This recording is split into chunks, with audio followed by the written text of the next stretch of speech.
पादुका में अमर शहीदन का दी गई श्रद्धांजलि आयोजित भई एक सभा बुंदेलखंड को जलियांवाला बाग को जावे वालों सिंहपुर चरण पादुका में 14 जनवरी मकर संक्रांति के दिन शहीद भय देशभक्तन की याद में एक श्रद्धांजलि समारोह एवं सभा को आयोजन करोगो, जी में मंच के माध्यम से उपस्थित मंचासीन अतिथियों के द्वारा उन शहीद जवानन का याद करोगो।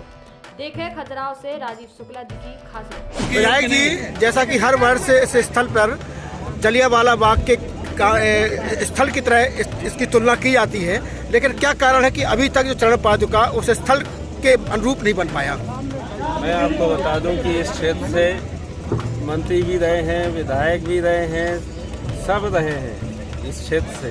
इस क्षेत्र ने बहुत नेताओं को बनाया है और आगे बढ़ाया है।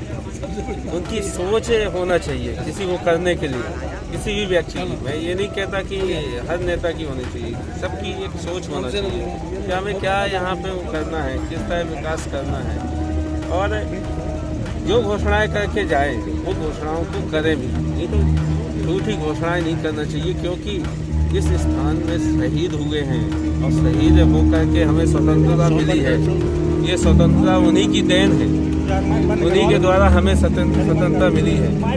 तो इसका विकास का जिम्मा सबका होना चाहिए। एक व्यक्ति विकास नहीं कर सकता, सब लोग मिलकर विकास करें, सब लोग ही मिलकर विकास कर सकते हैं। क्या आपको लगता है खजुराहो जैसा महत्वपूर्ण पर्यटन स्थल इसके पास है, अगर इसको उस तरीके से विकसित किया जाए तो एक बहुत बड़ा टूरिस्ट स्पॉट बन सकता है जलियांवाला बाग की तरह? तो क्या आपके द्वारा ऐसा कोई प्रयास किया जाएगा मध्य प्रदेश शासन के द्वारा कि इसका पर्यटन के दृष्टिकोण से विकसित किया जाए? इसके लिए पर्यटन बोर्ड को भी लिखूंगा। माननीय सांसद जो हमारे प्रदेश के अध्यक्ष हैं और हमारे खजुराहो क्षेत्र के सांसद हैं, उनसे भी मैं बात करूंगा, क्योंकि उनका पूरा प्रदेश ही है।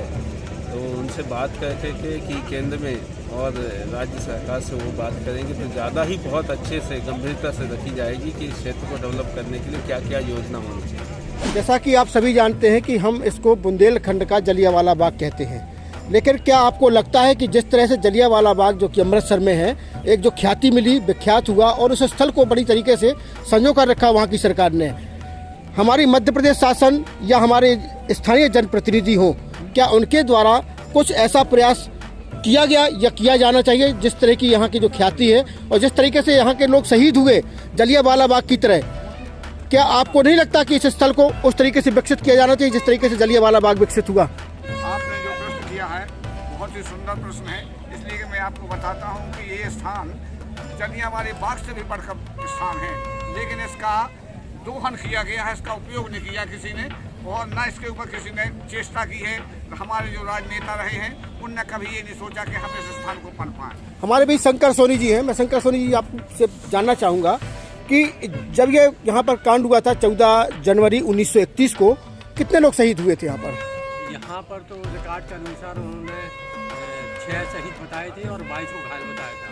ये शासन द्वारा एक जांच बैठी गई थी उस ज़माने में, उस ज़माने की रिपोर्ट में जो आया था कि 26 घायल हुए थे और 6 शहीद हुए थे। लेकिन तो यहाँ पर जो मूलतः है, जो निवासी रहे उस ज़माने की पर्सन है, उन्होंने बताया यहाँ पर कम से कम 100 से अधिक लोग घायल। हमारे बीच वरिष्ठ अधिवक्ता और बहुत भाजपा के बड़े नेता हैं और बहुत अच्छे वक्ता हैं, आप अधिवक्ता भी हैं, चूँकि आपके पास काफ़ी रिकॉर्ड भी है जैसा कि मंच के माध्यम से हमने जाना, तो क्या आपकी जानकारी के हिसाब से यहाँ की जो जानकारी है क्या वो सही है? देखिए, यहाँ की जानकारी सही नहीं है। ज़्यादा लोग शहीद हुए थे और ज़्यादा लोग घायल हुए थे, और इसीलिए मैंने कहा अपने मंची भाषण में इस पर शोध होना चाहिए। जब शोध होगा तो असलियत सामने आएगी, कितने लोग शहीद हुए थे और कितने लोग गिरफ्तार हुए थे और कितने लोग घायल हुए थे। ये इसकी मैंने ऑथेंटिक जानकारी, जिसकी सत्यापित जानकारी अभी किसी के पास शोध के लिए तो जी आगे यूनिवर्सिटी। हमारे बीच तिवारी जी हैं जो कि यूनिवर्सिटी के भोपाल से हैं, लोकपाल जी हैं। तो मैं जानना चाहूँगा, चूँकि आप बीच ही क्षेत्र से हैं, तो क्या आपको क्या महसूस होता है इस बारे में कि हमारे क्षेत्र का ये जो स्थल है किस तरीके से विकसित होना चाहिए था? पहले तो मुझे बुंदेलखंड का होने का बहुत बड़ा गौरव है, और साथ ही अफसोस भी कि इस बहुत ही महत्वपूर्ण क्षेत्र का जो भारत का दूसरा जलियांवाला बाग कांड है, यहाँ न जाने कितने लोग शहीद हुए, न जाने घायल हुए, और पिछले 90 वर्ष में शायद जिस तरह से इस क्षेत्र का, इस जगह का, स्थान का जो विकास होना चाहिए था, जो महान शहीदों का सम्मान होना चाहिए था, वो स्थान उनको नहीं मिला। जैसा कि आदरणीय श्री काले ने कहा कि इस पर शोध और अध्ययन होना चाहिए। छतरपुर में छत्रसाल विश्वविद्यालय है।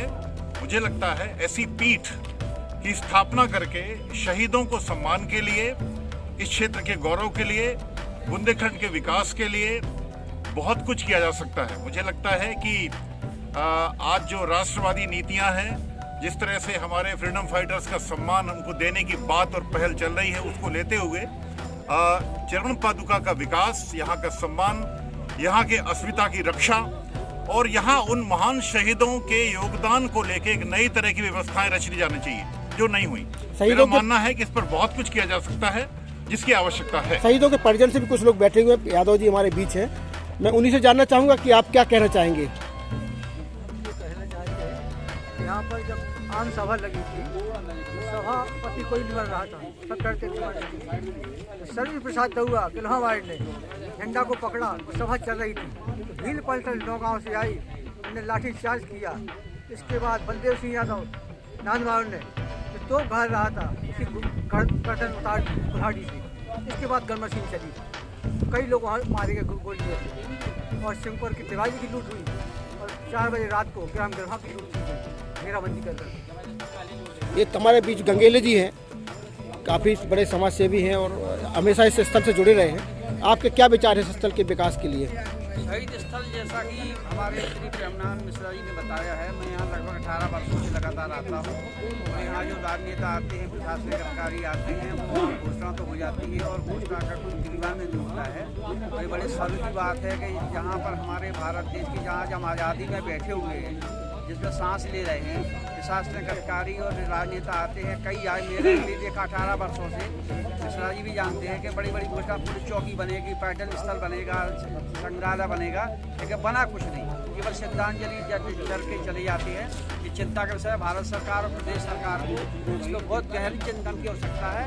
और जो शहीद के उत्तराधिकारी हैं उनके सर्वे करा के, जैसे हमारे वकील साहब ने, काले साहब ने, शोध इस पर होना चाहिए, शोध के बाद सारी चीज़ें स्पष्ट हो जाएंगी। वो जो शहीद हुए हैं उनको श्रद्धांजलि अर्पित कर। तिवारी जी जो कि वरिष्ठ अधिवक्ता हैं, आप अपने विचार व्यक्त करें। ये बड़े सौभाग्य और बड़े गौरव का विषय है कि बुंदेलखंड में चरण पादुका स्थल पर बुंदेलखंड की दूसरी जलियांवाला बाग, भारत के दूसरे जलियांवाला बाग के नाम से ये स्थान प्रसिद्ध है। और यहाँ पर अमर शहीदों ने 14 जनवरी 1931 को जो अपने प्राणों की आहुति दी थी, उनको जो स्थान प्राप्त होना चाहिए था वो यथा स्थान प्राप्त नहीं हुआ। इस स्थल का जनप्रतिनिधियों ने और जो है जो तात्कालिक सरकारें हैं, उन सरकारों ने इसकी उपेक्षा की है। हम आपके चैनल के माध्यम से जिला प्रशासन और मध्य प्रदेश सरकार से ये मांग करते हैं कि इस स्थान के उन्नति के लिए, इस विकास के लिए, शहीदों की जो है पहचान के लिए जो एक कार्य योजना तैयार करें और उसको जो है मूर्ति रूप प्रदान करें। क्या आप इसके लिए कोई प्रयास करेंगे कि इसके बारे में शोध हो? मैं तो बहुत दिन से प्रयास कर रहा हूँ इस संबंध में, क्योंकि मेरे पास बहुत जानकारी है, बहुत साहित्य है इस विषय के संबंध में। और मैं कह रहा हूँ यहाँ के लोगों की कमी के कारण ये राष्ट्रीय स्तर पर इसको जैसा सम्मान मिलना चाहिए वो नहीं मिल पाया। इसके लिए हर व्यक्ति को प्रयास करना पड़ेगा। आपको भी प्रयास करना, आप भी पत्रकार हैं, आपको भी प्रयास करना, इस विषय को आपको अपने पत्रकारिता के माध्यम से सब जगह पहुँचाना पड़ेगा। और सब जन मिल के प्रयास करेंगे तो ये पर्यटन स्थल तो घोषित होगा ही, लेकिन इसकी जो महत्ता है राष्ट्रीय स्तर की वो भी पूर्ण होगी। इसके जलियांवाला बाग कहा जाने वाला चरण पादुका में जो निश्चित रूप से इसे जलियांवाला बाग की तरह उपमा तो दी जाती है, लेकिन इसका उस स्तर से विकास नहीं हो सका जिस स्तर से विकास की यहाँ पे आवश्यकता थी। मध्य प्रदेश के बुंदेलखंड अंचल का छतरपुर जिले के अंतर्गत ग्राम सिंहपुर का ये चरण पादुका स्थल, जो कि 90 वर्ष हो गए यहाँ पर एक बहुत बड़ा अंग्रेजों के द्वारा क्रांति हुई थी और उनके द्वारा यहाँ के कई ऐसे हमारे देश के शहीद हुए थे यहाँ पर बहुत से लोग, जिनकी शहीद स्थली के तौर पर यह चरण पादुका कहा जाता है, शहीद स्मारक यहाँ पर बनाया गया है। लेकिन आज भी आवश्यकता है कि हमें इस स्थल को अगर विकसित करना चाहते हैं, अपने आने वाली पीढ़ी और युवाओं को एक कोई संदेश देना चाहते हैं, तो उसके लिए जरूरी है कि हम इस स्थल का उस स्तर पर विकास करें जिस स्तर से जलियांवाला बाग का विकास हुआ है और इस स्थल को अगर चाहें तो पर्यटन के दृष्टिकोण से बहुत कुछ इसको विकसित करके यहाँ से लाभ लिया जा सकता है। और हमारे खास तौर से जो देश के लिए शहीद हुए इस क्षेत्र के लोग हैं, उनका नाम अगर सामने आगे आए, उनके परिजनों को एक सहायता दी जाए और इस स्थल को उस स्तर से विकास किया जाए तो आने वाली पीढ़ियों के लिए यह एक महत्वपूर्ण स्थल हो सकता है। मैं खजुराहो से राजीव शुक्ला।